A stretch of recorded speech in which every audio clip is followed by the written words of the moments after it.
आज हम बात करेंगे the great song writer, great music producer Yo Yo Honey Singh की।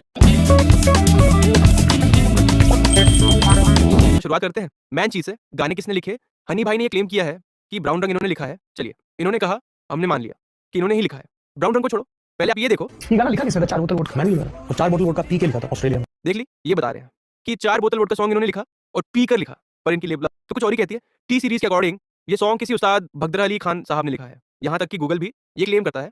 ये तो झूठ नहीं हो सकता, क्या पता ये भी कोई क्लाइंट हो। चलो इसे भी छोड़ो, बात करते हैं अंग्रेजी बीट की। ये कहते हैं कि अंग्रेजी बीट की रैप इन्होंने लिखी। बादशाह कहते हैं उन्होंने लिखी। अब ये देखो, रैप है वो मैंने लिखा। हनी सिंह जी दावा करते हैं कि मैंने लिखा है। कि जब अंग्रेजी बीट बना था तो वहाँ से हनी कनाडा में बनाया था, तो हनी लैंड किया इंडिया में, तो इसने मुझे रात को फ़ोन किया, अब भाई बादशाह ने रैप लिखा है तो आपके पास 5 मिनट है। मैं कहीं पे था, मैं मेरे को 10 मिनट फ़ोन कर। देख ली, गिप्पी ग्रेवाल जिन्होंने अंग्रेजी बीट सॉन्ग को गाया है, वो खुद बोल रहे हैं कि बादशाह रैप गाने लिखता था और अंग्रेजी बीट की रैप भी उसी ने लिखी है, पर इसके फैंस को ये कभी दिखेगा ही नहीं। अब इनकी इंटरव्यूज की बकचोदी सुनो, इतनी बकचोदी पेली है इंटरव्यूज में, एक तो हद हो गई। ये कहते हैं Mexico Coca song Karan Aujla ने इनके लिए लिखा था। और आप बिलीव नहीं करेंगे, आप इसको रिवील करता हूं, जो उसका गाना है मैक्सिको वाला, वो उसने मेरे लिए लिखा था और ही वांटेड कि मैं गाऊं उसे। हालांकि करण औजला को नहीं पता होगी ये बात, लेकिन इन्हें पता है बादशाह से लड़ाई हुई, वो माफिया मुंडीर से बाहर बाहर नहीं, वो कभी था ही नहीं।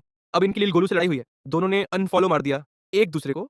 अनफॉलो किया, दिल को दुखाने वाली बात थी कि 1000 माइल में नाम नहीं आया, क्योंकि हनी भाई से प्यार है मेरे को। अभी भी प्यार है, अभी भी प्यार है भाई। बाकी मैंने पूरे क्या गाने में हनी सिंह को यूज किया, जिसकी सबसे ज्यादा तारीफ की थी इन्होंने आने वाले इंटरव्यू में। ये भी माफिया मुंडीर से बाहर होगा, शायद ये कोई कस्टमर हो, जैसे बादशाह क्लाइंट था। भाई तो करण औजला तक पहुंच गया था, इसके फैंस 10 गुना आगे हैं इससे। भाई की एल्बम आई, किसी ने लिख के दे दी, माफिया मुंडीर मेनू माफिया, फुल माफिया वाइब। भाई ने गा दिया, इसके फैंस इसे माफिया बोलने लगे। इसी माफिया के पास धमकी आई थी, तो हमारे माफिया की गांड फट गई।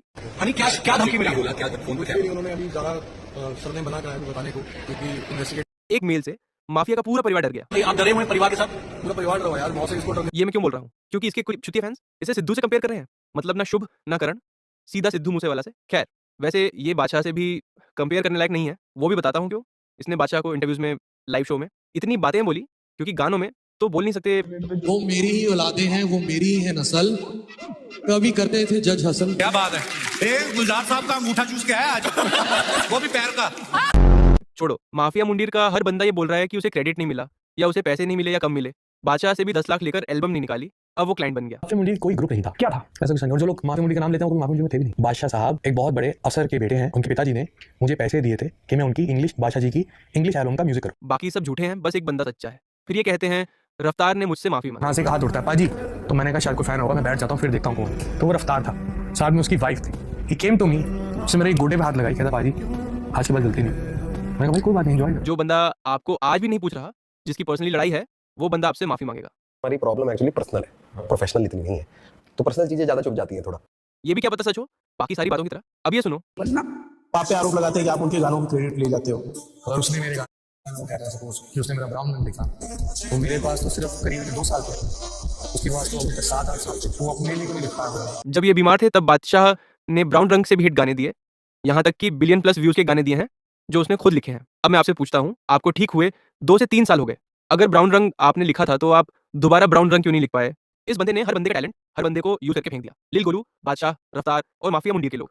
इस्तेमाल लोगों को किया उतना कोई प्रेजेंट। और अभी ये लियो के भरोसे है, और जो आर्टिस्ट चल रहे हैं उनके पीछे भी पड़े हैं, जैसे करण औजला, शुभ। खैर, करण औजला ने तो मुंह नहीं लगाया भाई को। अब ये देखो, अपने दम पर, ये नहीं कि कोई और का लिखा हुआ गाना हमें मिले और हम उसके बाद सुपरस्टार बने। बादशाह भाई ने गाने लिखे मेरे बहुत, पहली एल्बम में उनका नाम नहीं था, एक गाना था उसमें तेनू गड्डी से बिठा के ले जाऊँ मैं एल, वो भी बादशाह भाई ने लिखे। ज्यादातर बादशाह भाई लिखते थे तब था, वो रैप करते थे, लिखते थे, म्यूजिक का नहीं था। म्यूजिक जब उन्होंने शुरू किया, बाद में मैं हैरान हो गया, म्यूजिक कैसे। आप ये देखो, बादशाह झूठ बोल रहा है, गिप्पी भाई झूठ बोल रहे हैं, दिलजीत पाजी झूठ बोल रहे हैं, हर कोई झूठ बोल रहा है, बस एक बंदा सच्चा है जो सच बोल रहा है। ये अपने आप को एक ऐसे ग्रुप का फाउंडर बताता है जिस ग्रुप का हर बंदा आज इससे नफरत कर रहा है। जो अभी भी रिस्पेक्ट करता है उसे अनफॉलो कर दिया, जो अपने काम से जवाब दे रहा है वो कभी उस ग्रुप का हिस्सा ही नहीं थे। लेकिन ये भूल जाते हैं कि अगर ये लोग ना होते तो आज ये सिर्फ एक म्यूजिक प्रोड्यूसर होते। और अभी हाल ही में हुए शो में इन्होंने क्या कहा था, वो आपने देखा ही होगा।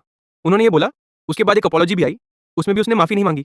जो उसे जानते हैं उन्हें पता है वो बकचोदी ही कर रहा है, मजे ले रहा है। और ये अभी से नहीं बल्कि काफी पुराना शो है, ये देखिए, जिसमें ये एक लड़की को फ्लैट पे चलने को बोल रहे हैं क्योंकि उसने शॉर्ट ड्रेस पहनी है। मैं हूँ बाज नजरे गड़ाए हुए, तू है शिकार मेरा मिनी स्कर्ट पाए हुए, मीठा है तेरा फल तो करूंगा सबर, जो तू तैयार है अगर तो फिर थोड़ी सी दूरी पे ही है मेरा घर। Let's go. मैं तो कहता हूँ लानत है ऐसे आर्टिस्ट पे। आप ये सोचो उस कॉन्सर्ट पर कितनी और लड़कियां आई होंगी, उनके माँ बाप उन्हें वापस ऐसे शो पर भेजेंगे? अगर आपको जेनजी ऑडियंस को एजुकेट ही करना था तो उसे अच्छे से प्रेजेंट करते। एंड में इतना ही कहूंगा कि अगर आपके पास किसी भी बात का रिप्लाई हो तो जरूर लिखना कमेंट्स में, ताकि मुझे भी पता चले। खैर, आप किसे सपोर्ट करते हैं, बादशाह या हनी सिंह, कमेंट्स में जरूर बताना। मिलते हैं नेक्स्ट वीडियो में।